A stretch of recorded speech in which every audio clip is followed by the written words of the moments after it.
Welcome back, Let's Do Video viewers, and welcome to the boardroom for the first time to our deluxe executive boardroom. Melody Brue, so glad to have you here. Can you please introduce yourself to our viewers? That way to look at you. Yep. Yes, hi, thank you so much for having me. I'm Melody Brue. I am Vice President and Principal Analyst at More Insights and Strategy, and I cover modern work and collaboration and a bunch of other things. But for the purpose of our conversation, that's kind of the gist of it. Along with all of those lovely people in the back picture that we see at so many events, Craig, Keith, Alpa, and Blair, and then of course Pooja from Zoho, who's just amazing. Yes, all of my event friends, well, not all of them, but a good sampling of our event friends. Yes, I know. We have such a nice community. We really do. And you and I started hanging out. It was actually at Zoomtopia that I think we've been to events before. We really had a good chance to talk. And then at Cisco Live, we kind of just found ourselves stuck together all the time and really sort of bonded there. That was really great. I think that was WebEx 1, and yes, we were in Los Angeles. That was a it was the time when they gave everybody wine but us. I guess they just decided we shouldn't have it. Right. That's right. There were people walking around with wine, and all of our friends we saw walking around with wine, and we just kept seeing people with empty trays. We just were in the wrong place at the wrong time. Just wasn't meant to be that night. I remember at one point I saw two of our analyst friends who are our larger gentlemen, and we're both medium-sized people. I think it's a fair thing to say. And I said, we could beat them up and, we could try to take their wine, except they're bigger than us.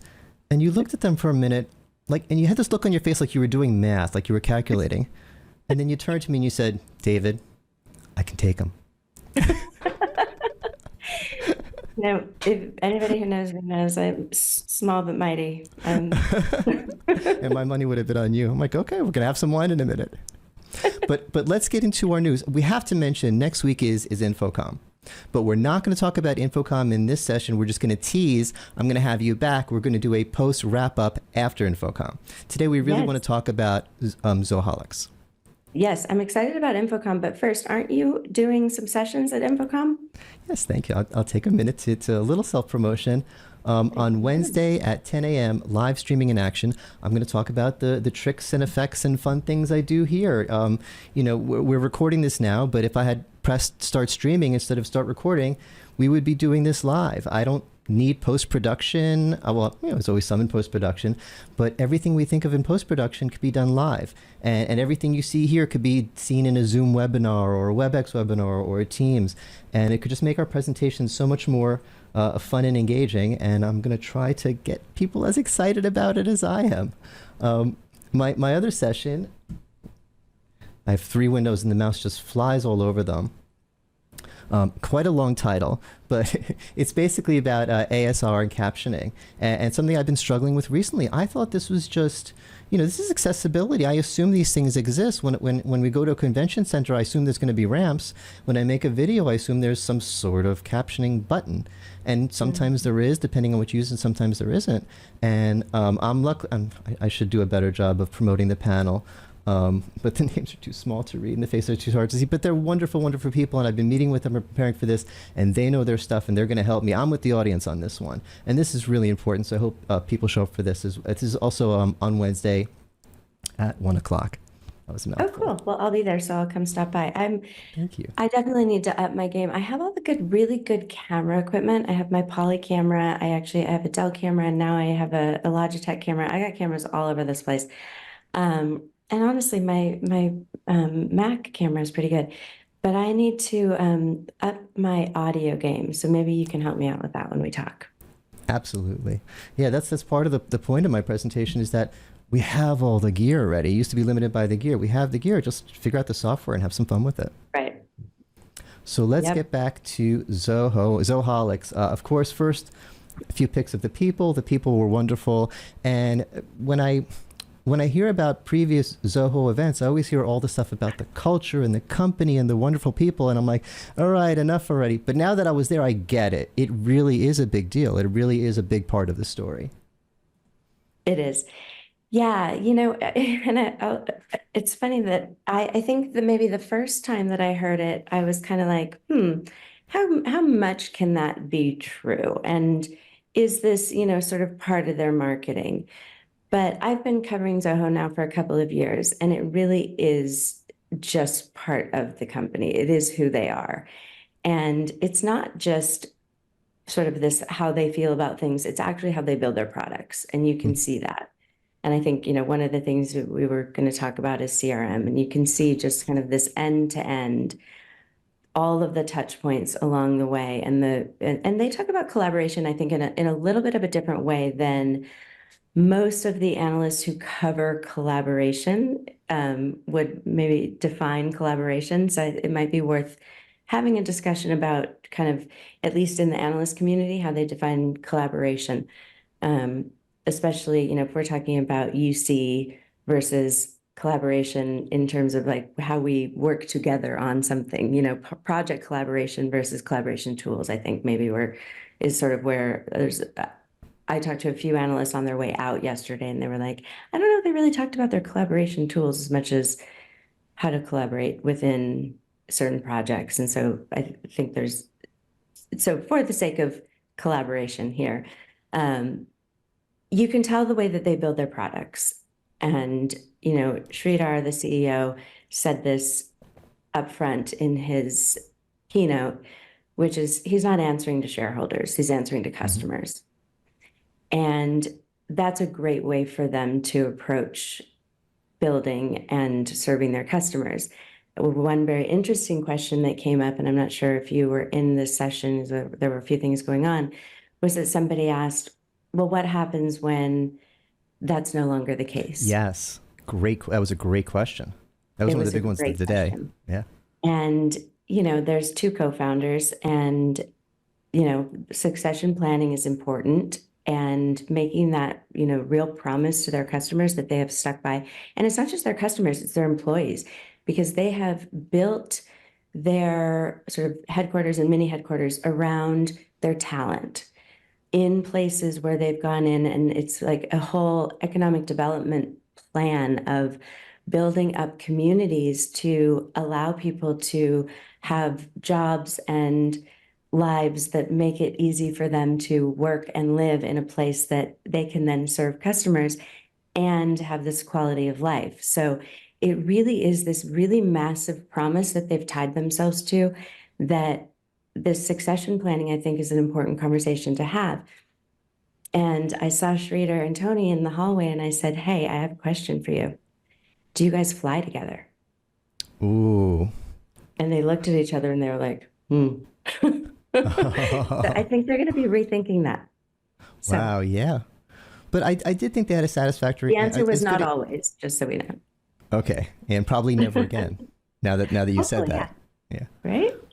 But I do think their answer was as good as the answer could be, which is that they've tried to filter the culture down so low that even if there are changes at the top, it doesn't matter. It's a hive now, and if you get a new queen, that doesn't change the hive, because the hive is the hive.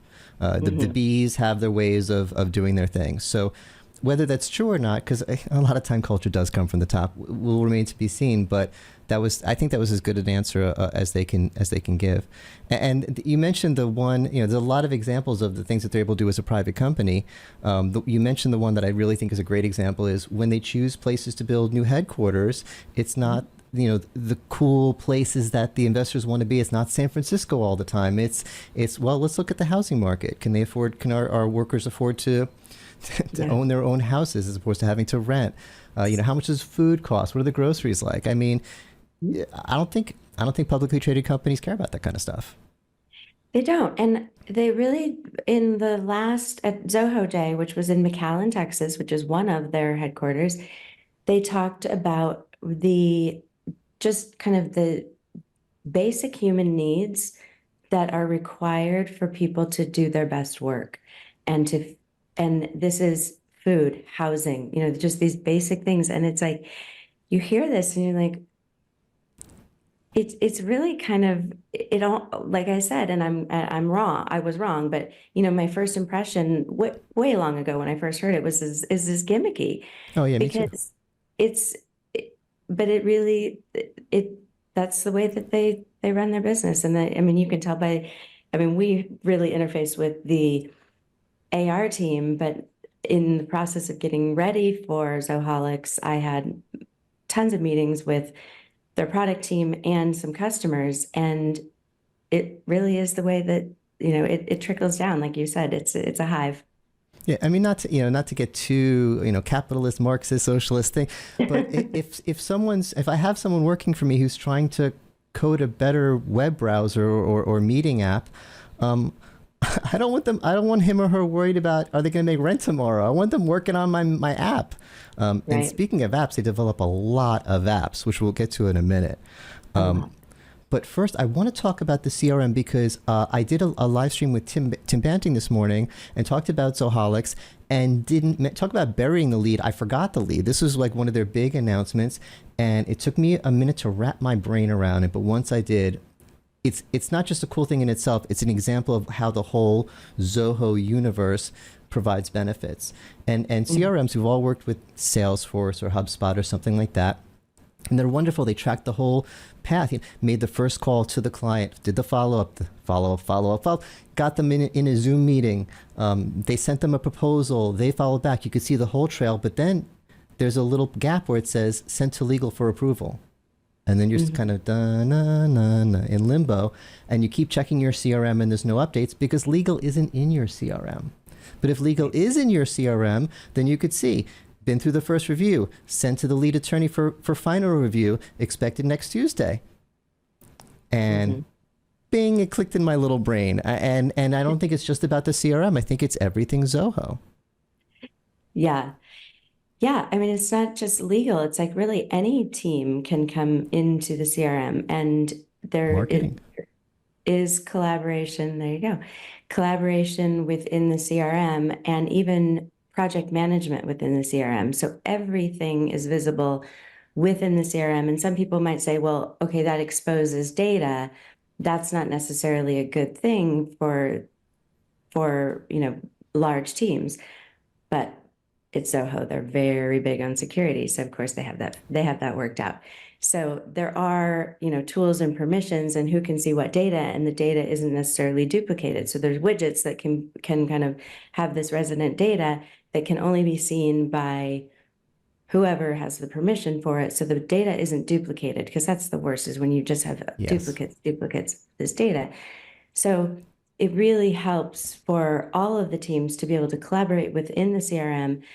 But there's also all kinds of things. I think there's so many little steps along the way that they didn't really discuss, and maybe it's just too much to discuss. But when you look at kind of their Sales IQ chatbot that lives within the CRM, and Zia, which is Zoho's virtual assistant, that will tell you the best time to contact this person, the integration of Social and Desk, which are two of their apps, which automatically converts somebody's negative tweet or problem into a service ticket. That service ticket then can go into Blueprint, which is where you have all these conditions to where somebody can create a ticket. So under these conditions, that's where the problems are solved. So it's all of these things along the way, and there's visibility from the marketing team, from the finance team, from the legal team, as you said, and I think that one other really important part of this is they're not just relying on surveys to see how the customer feels and what the kind of ultimate outcome is on this. They have sentiment analysis within all of the, through the ticket creation to resolution, that helps agents understand the tone of every ticket. It generates all the context within those tickets. So it's not, like you said, it's not just a sales engine. There's so much more to it. So the big news. So anytime I say the same time, anytime I hear sentiment analysis, because it really is the one thing that made it click in my mind, was the demo we saw at WebEx. I always say Cisco Live, but it was WebEx 1, when they went through a ticket process and someone had a ticket for a concert and it got canceled, and we can either give you a refund, you can go next Sunday, and the customer said, I'll take next Sunday, I'm fine. And we're all sitting there watching saying, oh, okay, so they resolved it, it's good. And the sentiment bot said, that customer is not happy. You better do something. And the agent said, hey, by the way, as appreciation, we're going to send you whatever it was, t-shirts and stuff like that. And then the customer was happy and the bot was like, okay, let him go now. And it really clicked, and it really does make a difference, because we've been on that end of the call where, yeah, they've solved my problem, but I don't want to keep using this company. I'm not happy with them. Right. Yeah, and there's so much data that shows that just one negative interaction with a company and people are out. I mean, people are so fickle these days. It's just, you don't want to mess with your customers. Yeah, it's easy to switch. It is. And I think going back to how you treat your employees, these types of tools make it easier on employees, because when you are getting the information fed from different departments, you don't have to jump, and you don't have to transfer a customer to different touch points. You can actually get the information fed into from, it's not all siloed. It actually helps you to leverage that AI to, one, predict the outcomes, but also integrate some even third-party tools to get the data that you need to solve these people's problems. It makes it so much easier for the agents, the employees, and it just doesn't always have to be an agent. It could just be somebody, from marketing or product who's talking to a customer. It might not even be an end user customer. This may be like a B2B customer we're talking about. That's where a CRM like this works for everyone, right? Is that it's not just a sales engine, it's a customer journey. Yes, and the customer isn't always the end user. So I think keeping that in mind, you have to look at the analytics, not just on sales performance, but on, the end to end, just everything along the way. Because also, as you know, not just an unhappy customer, but an unhappy customer on X, formerly Twitter, is, Or even on LinkedIn. or LinkedIn, yes, because It could be amplified in a big way. Yes. Whether they're right or not. Right. Exactly. Doesn't matter. And, all of these efficiencies you're talking about in the CRM context about sharing information with different departments, it applies to everything in the platform. And it's not just Zoho telling the story. This is the same story we're hearing from Microsoft and from Zoom and from WebEx. It's if you're using Zoom email and Zoom calendar and Zoom meetings, look how many clicks you save and look how much stuff is more available using all those things together. Now, when Zoho tells that story, they're able to tell it on a bigger scale because they have 55 plus apps. And at first I'm thinking, okay, so they have, like everyone else, they have meetings, they have chats. It's interesting that they have, a CRM is well, it's just one of the first things they had actually, but CRM I think really makes it interesting. Yeah. But all of these things can interact together, and a few that really got me, one I did not know they had is, I think they call it Zoho Sign or Zoho Digital Sign or electronic sign, and it's DocuSign.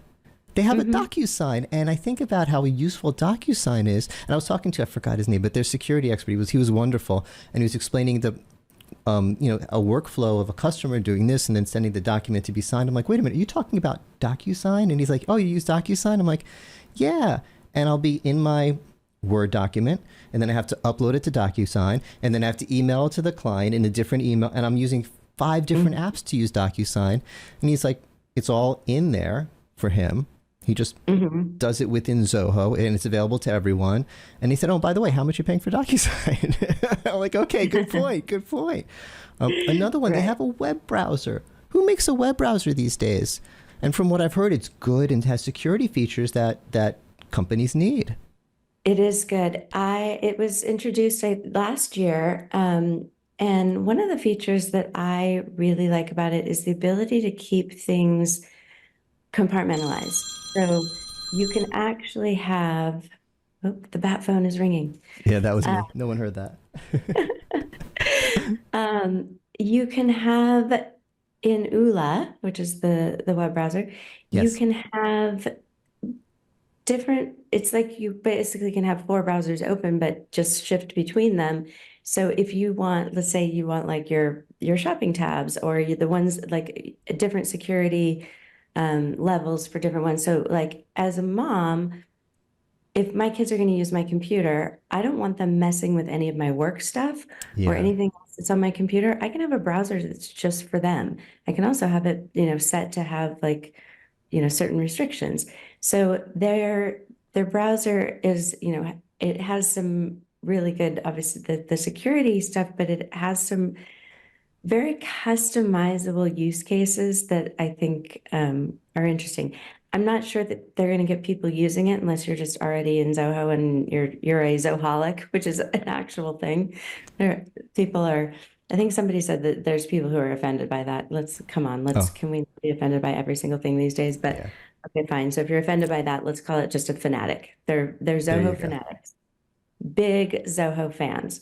So, I don't think that somebody's going to switch from, whether they use Chrome or Safari or whatever, just for that reason. But I tried it out and I liked it. And I like how you can keep things for work, home, school, kids, whatever it is, and they remain kind of contained within those environments. And I like that. So, okay, this is what's kind of freaking me out a little bit. Is because what they have, and going back the 51 plus, and they talk about breadth and depth. Breadth and depth. We have so many, but they're all really, really good.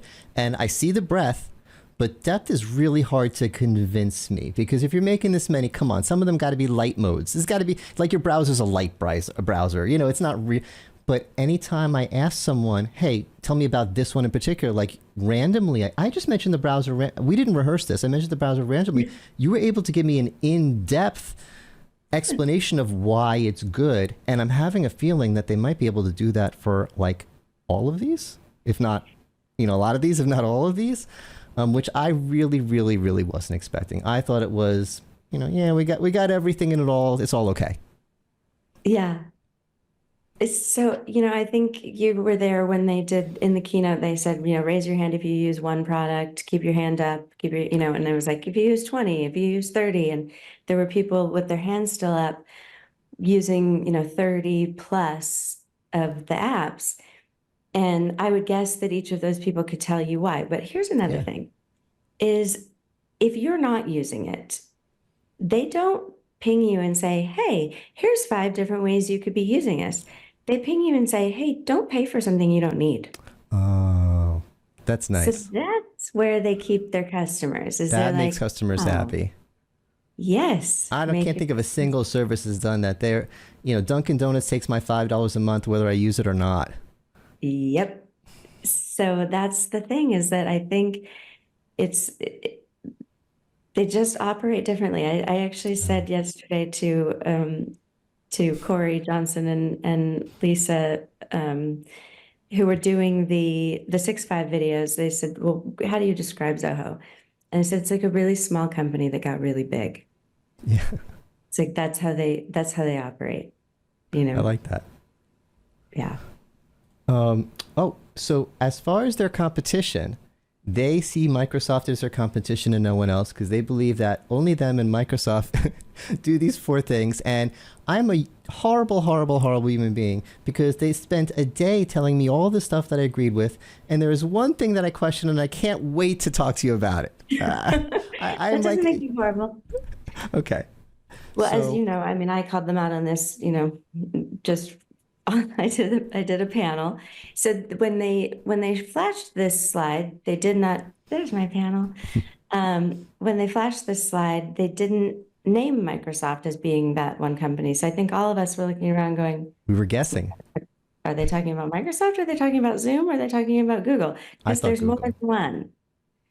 So yeah, I think a bunch of people were thinking different answers here. So where they consider Microsoft to be that one competitor, and I think probably the reason why they see that is because they are winning some customers from Microsoft migrations. I think we both will agree that they're discounting Zoom here. Yeah. I would also argue that Google should be on that list, because if they're saying Google doesn't have productivity and business apps, I mean, Google Docs? Google Sheets? I mean, so business apps, I guess, I like Google Docs better than Word. And I'm not alone.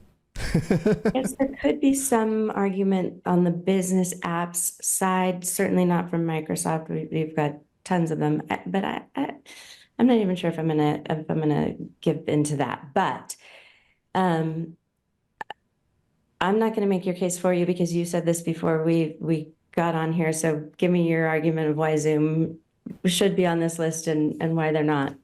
Oh well, I don't. I'm gonna say what you said when on the panel you said why isn't Zoom on this list, and their answer was they don't have productivity apps, and your response was they do now. And I think I can't improve upon that answer. I think the latest offerings in Zoom Workplace do qualify. Zoom Docs in particular, Zoom Whiteboard. It's not a full suite of apps. They don't have a spreadsheet, but Zoom Whiteboard is a business app. They do have it. Right. Now, whose fault is it that Zoho doesn't know that and that a lot of other people don't know that? I think Zoom Yeah. needs to do a better job. They've been doing a great job of explaining that they're AI focused now, and that they're more than just meetings. They've been leading on meetings for so long, and meetings isn't enough to win anymore. They're about the whole workplace, workspace. But a lot of people don't seem to know about the particular products that they have, which wouldn't bother me other than the fact that they're good. If it's like, I don't think Zoom Docs is that good, and let's just be quiet about it. I think it is going to be good. And I Yeah. think it's troublesome that more people don't know about it, and Whiteboard and everything else. I think it took them a while to explain what Docs was and what it was going to be. And that was a problem because people were like, Zoom Docs, why do we need Docs? And also, that's a tough word to use and try to make it really obvious what it is. And so I think that it started out with that. But I do think that Workplace, Zoom Workplace has really changed the way that people are going to look at Zoom. And I don't know if you saw, it was over the last couple of days, Zoom opened this experience center in London. Yes, it looks amazing. I can't wait to see it. They need one here in Yes. the US, in New York or LA or somewhere, or just right here in Austin. Just make it easy for me, please. Um, but those types of experience centers help people understand capabilities so well. Microsoft and IBM did this, and to explain, that's a complicated kind of offering when you're looking at Watson X and Microsoft and what can you do together. People need to be able to kind of wrap their heads around stuff like that and to be able to go into an experience center and actually kind of hands-on really have that experience. That's what it looks to me like this Zoom experience center is. And hopefully that will help people understand the capabilities that Zoom has beyond video. And I'm really hoping that there's a contact center whole section where people can really Yes. understand the contact center Even because I forget that Zoom is a contact center sometimes, and it's good software. They put a lot of development into it, and they're good at that kind of stuff. It and should be a bigger deal. And not it that it's not should doing be, well, but it should be a yeah. bigger deal. I mean, and we found out at Perspectives they're winning some really big deals, and it's not just like add-on. I think at first we thought maybe they would be, not pure play contact center, maybe add-on sort of contact center light type deals. No, Being it's a like competitive full, contact center. replacement type deals. So it would be great if they could show that. But back to, Zoom Workplace, Zoom Docs. Maybe where they're saying this is like that doesn't have business apps. So are we talking, and again, maybe we're talking a little bit of a different terminology where they say collaboration. It's not necessarily the What do they mean by collaboration business apps? business apps. So like Zoho, for instance, has invoicing software. Mm. Is that what they're considering a business app Zoom versus doesn't have a CRM. right? Well, Zoom needs a CRM because that would be a game changer. Mm. Um, Integrated with their contact center. That'd be something yeah, else. yeah, yeah. So maybe we're kind of just using words slightly differently here, but in terms of business apps, like, are we talking about, invoicing and business apps like that? But with all of the like development and partnership, the activity that's going on at Zoom, I'm not sure that they're going to get into the invoicing game, but I do think that other They have business apps, integrations for that. yeah, but business apps wouldn't surprise me coming from them. And I do, I was kind of beating up on Zoom a little bit, saying it's their fault that no one knows about this stuff. The good news is that there's an appetite for people who are curious. They have heard something about Zoom Workplace, and they want to know more about it. I have a video out about Zoom Workplace, and it is just getting views and views and views and views. It's just past 3,000, and it's getting more and more every day. And I haven't been, I don't even know how to promote YouTube videos. I put my links on LinkedIn and hope my friends see it. And beyond that, it's just organic on YouTube. And that's where it's coming from, organic search on YouTube. People are interested in what is the new Zoom Workplace. So there's, there's people get the idea that it's more than meetings. And now they want to know, okay, it's more than meetings. What more than meetings is it? Right. Yeah. I mean, I think that Zoom has a lot to say and hasn't quite said it all yet. But, but I think looking at this experience center and things like that, they're definitely making their way there. So wrapping up I love Zoho. your Zoom videos. That's actually how I even found out who you were, was when you did the Zoom video on their terms of service. You're a former attorney, and you explained it in such good, plain language, but also not like, but also not dummied down. I mean, nobody wants things to be so dummied down that it's like, okay, well, where are we protected? Where are we not? Like, you actually need to have a true understanding of how they're using the data. I ended up writing a Forbes article about it because I thought it was really important stuff. But yeah, anyway, that was just to say I love your Zoom videos. Oh, my latest one is on Zoom Scheduler. That's one of their apps that, like, people don't know this exists. It's really, really good. I use it. You use it? It's in my email signature. I use it and I love it.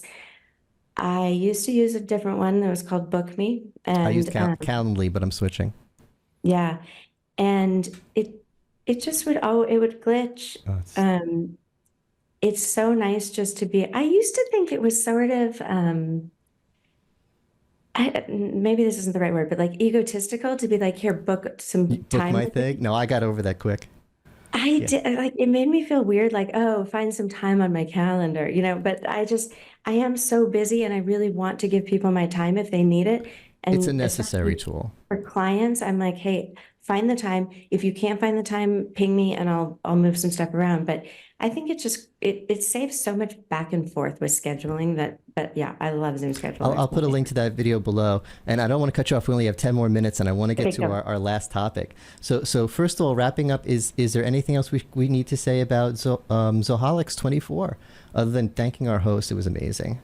Goodness, I mean, there was so much more about like AI integration and workflow automation and all the things in, what they called the collaboration track.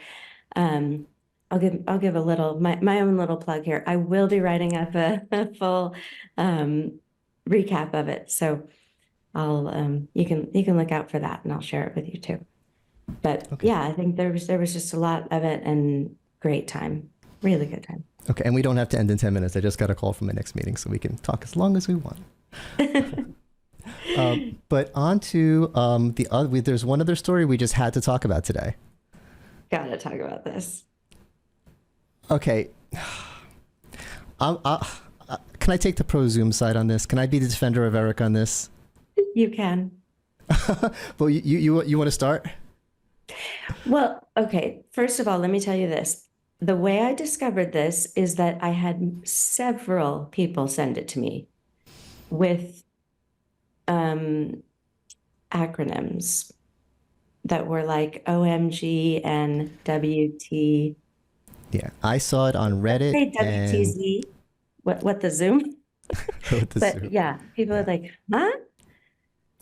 It came across my feed in a not nice way as well. Yeah. So I mean, if you want, if you're going to take the pro Zoom thing on this, I'm not going to take an anti-Zoom stance. I'm going to take an anti-AI stance on this. I think that companies, and it's not anti-AI, it's an anti-AI for AI's sake. Companies need to balance what's real and what is useful versus, or I guess, balance that with showing like thoughtful innovation. Yeah, in the future, we could do this. People love to imagine, people love to see like these things like, oh, eventually this could happen.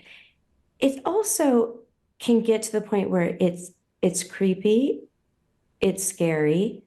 Um, it makes the company seem really callous and like, let's say like the opposite of what Zoho just said to us, which is like people matter. This is basically saying like just send an avatar to a meeting. Does that mean that you don't contribute to a meeting in any meaningful way? Then don't go. If you're just recording a meeting, and I understand for that purpose, there are times when I have like I'm double booked for a briefing and I need to record a meeting because then I'm gonna listen to it later and I'm gonna send my feedback or my questions.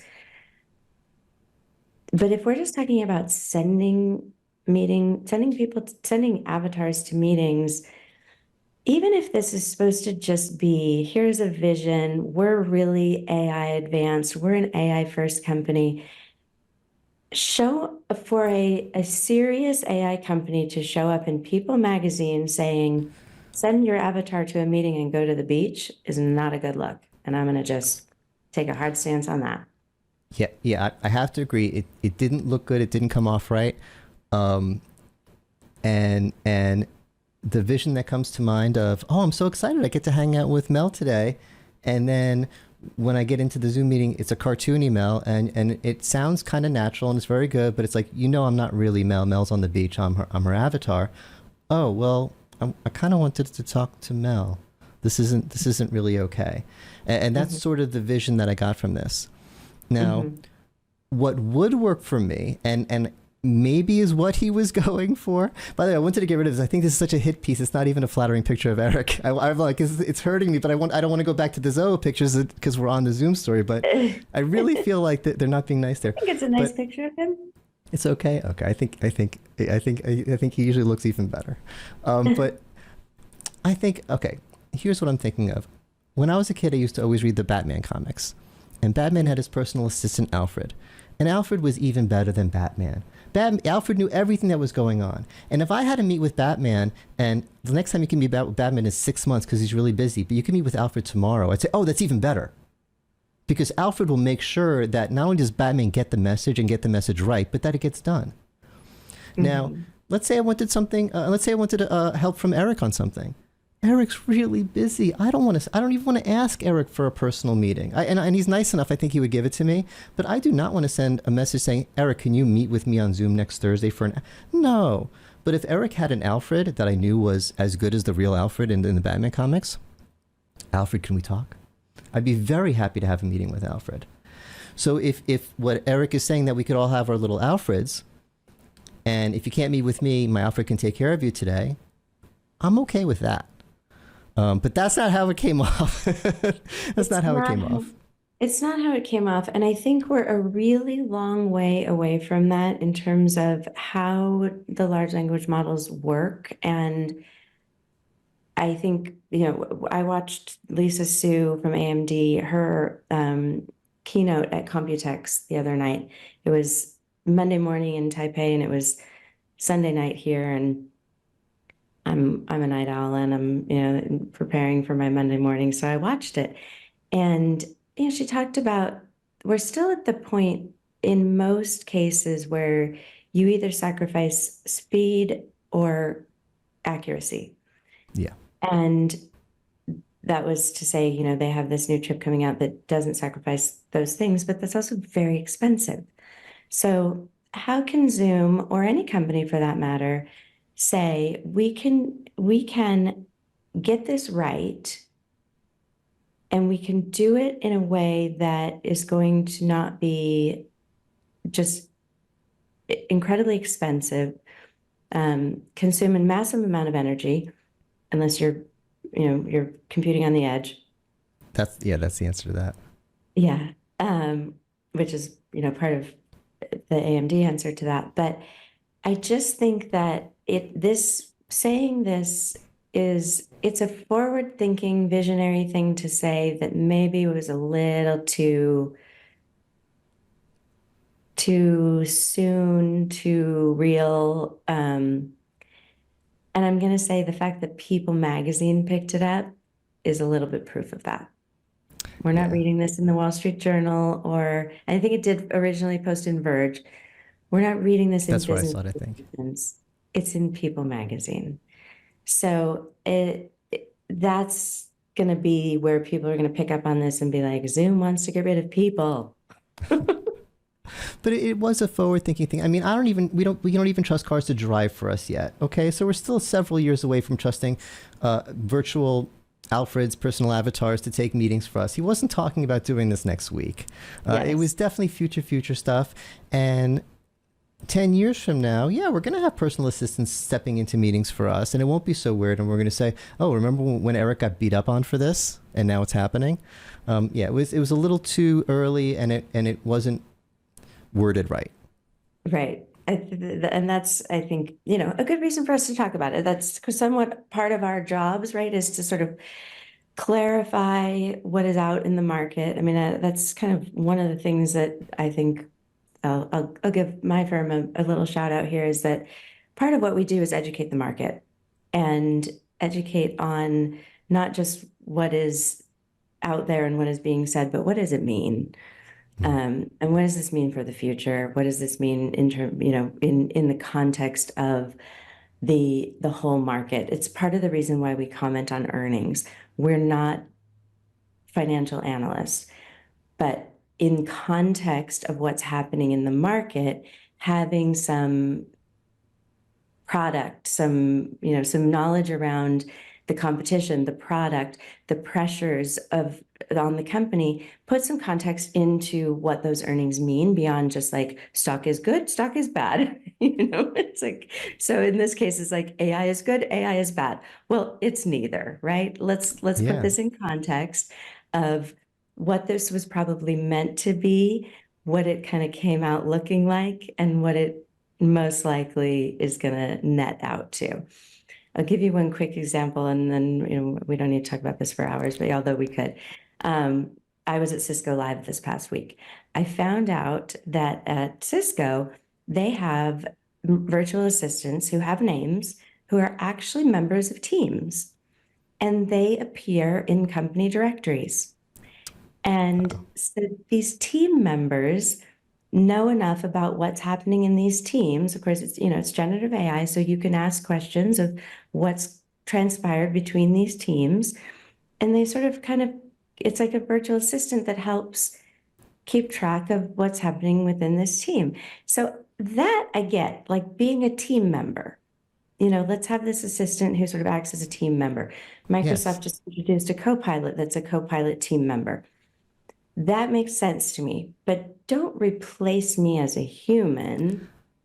Yeah, if you just change its headline to read, Zoom CEO wants the AI to create virtual assistants that can attend meetings from you. All of a sudden, that's a nice story. Virtual team members. Virtual team members, friends, virtual friends, imaginary friends. But clones, the word clones is a bad word. Yeah, it's creepy. Yeah, and there was so much. I don't know if you saw anything from Computex this week, but Computex, there was a lot of robotics and these robot farms, and so I think people are a little sensitive to that right now too. Yeah. Like these robots are going to be training robots to train robots to do your job, and it's just Meanwhile, the robots are in these robot gyms, falling downstairs and doing all these things. Those Boston Dynamics people are terrifying.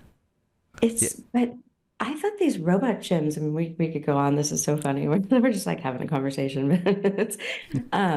These robot gyms are fascinating because it actually teaches the robots are learning Yeah. by falling down these stairs or by, they're learning their environment. So they're not just sticking a robot out.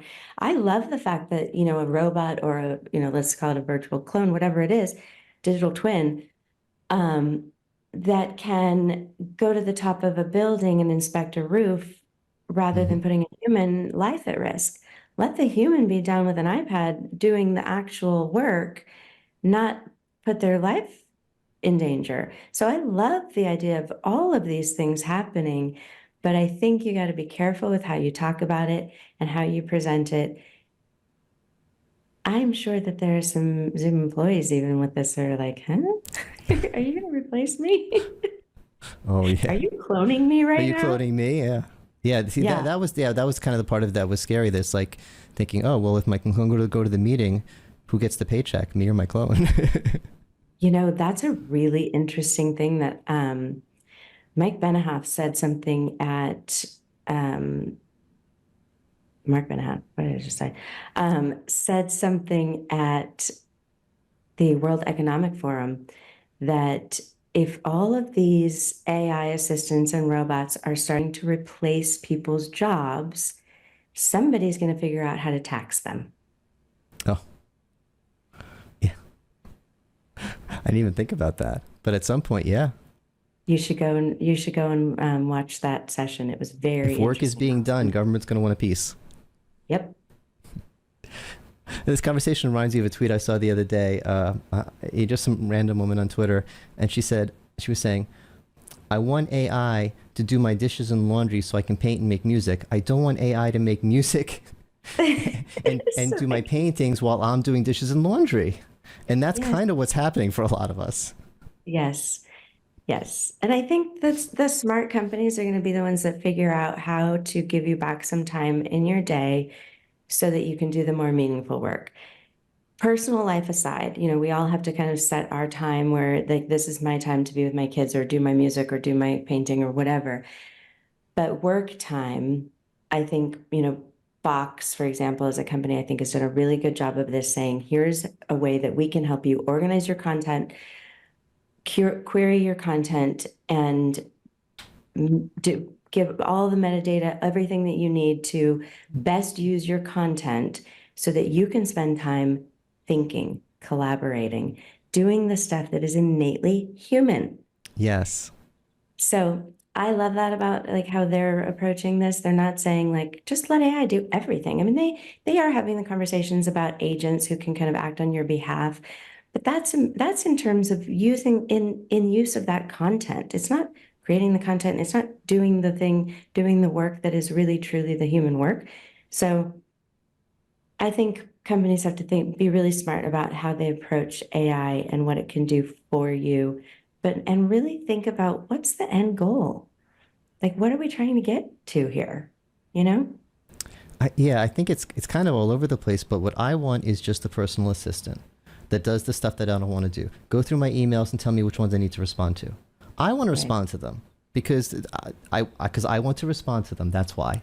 That's the Yeah. only reason I need to say. I want to respond to my own emails at the end of the Nice. day. I might want some help writing them if I get stuck. And a personal I really want a human personal assistant, but I can't afford one, so I'll take an AI personal assistant if it's good enough. But that's what I want is a human personal assistant, Yeah. and one who doesn't ever complain, even if I make them do all the bad jobs. All the Oh, emails. here's this. I messed up this spreadsheet. Go through 10,000 columns and fix them for me. Okay, David, I'm your happy personal assistant. That's what I want. I don't want it replacing me. I want it helping me. Mm-hmm. Yeah. And I think we start to see that now. I've seen, we're a Google shop, and I've started to see the AI within just our workspace get better and better about surfacing emails I haven't responded to, or this one seems important, or, these types of things. That's really helpful. That I'm happy with. I don't Yeah. necessarily want it to write the email for me because it's not my tone. It hasn't learned my voice yet. Probably because I have like 17 personalities.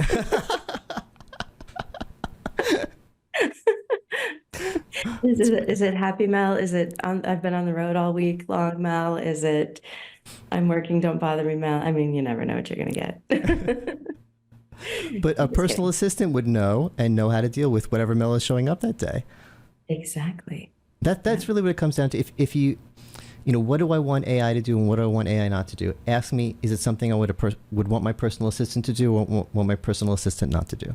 I really think I hadn't thought about it before this discussion, but I think that might be the answer in like 99% of the cases. Yeah. Well, and I think across the board, we're going to see more choice when it comes to AI. I mean, you probably saw this, like Microsoft on their new AI PCs or the Copilot Plus AI PC with the Relay software. Basically, it takes like a snapshot of whatever is on your PC. That Recall. was Recall recall. stuff. Yeah. Oh, yeah, I talked about it this morning on my podcast with Tim, and Oh, did Kevin you? Keeler, who knows more about Microsoft than I'll ever know, made a comment on LinkedIn and said I got it wrong. So I have to get Kevin Keeler to sit in the seat and help me figure that out, because recall, it might be another one of these kind of things where it looks really, really bad, but it wasn't that bad. But it looked they were getting some bad press over that. Yeah, well, they quickly came around, and it's off by default now, and there you have a choice of how you want it to operate within your environment. So I'm kind of one of those people that's like, I don't have anything to hide, so I'd rather like not take the risk of losing stuff. But I really do understand. I'm also a very private person. So I do understand people who are like, I don't want you taking pictures of what's on my screen. There are also people who don't have a work computer and a home computer, or a personal computer and a work computer, don't want to mix those things. So it 100% needs to be something that is done by choice. On my work computer, it would absolutely be on all the time. I don't want to take risks of losing any content Any data. at any point. And I think that's a great feature to have, but it's 100% the one that users should have a choice over. And Microsoft did a quick turnaround on that, Yeah. and got that right. Well, I thank you for clarifying. I'll put a link in the description of the Tim video that we need to watch. People need to watch this video to get the straight story on that. By the way, something my AI personal assistant could have done, I have my overhead light on, which I usually turn off during these recordings. Look, my color just got much better. I've been orange this whole video. Well, you looked fine. Oh, thank you. You didn't look But fine. if I had an AI personal assistant, it would have said, David, make sure your lighting is correct. Yeah, maybe. Well, this was so much fun. Yes. I'm excited for InfoComm. Yes, I and think excited to that's have you really- back for the wrap-up afterwards. I know we'll have so much to talk about. I feel like there's so much to see. I have to like get a full calendar together, but I'll be doing some 6.5 video with HP and Shure. I've got some things scheduled with a couple of other vendors for some visits, and I'm sure there will be more. I will definitely be checking out your session, and we're Thank both you. going to the Sphere, but on different nights. Bummer. Yeah, there were different events to sign up for at the Sphere, and we signed up for different ones somehow. But Yeah, but we have we'll to see it. compare notes. For sure.